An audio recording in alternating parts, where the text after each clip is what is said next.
चींटी और चालाक सियार की कहानी।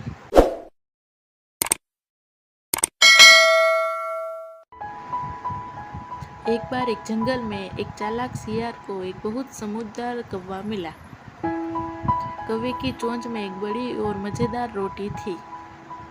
सियार ने रोटी हड़पाने का मन बनाया। उसे पहले कौवे की झूठी तारीफ की, पर कौवा चुप रहा। उस पेड़ को हिलाने की कोशिश की, पर कौवा मजबूती से बैठा था। सियार की कोई भी चाल काम नहीं कर रही थी। तभी सियार की नजर एक नन्ही सी लाल चींटी पर पड़ी।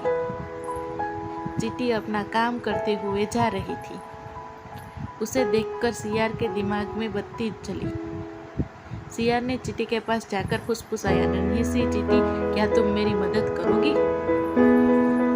अगर तुम उस कौवे से रोटी नीचे गिरवा दो तो मैं तुम्हें एक बड़ा टुकड़ा दूंगा।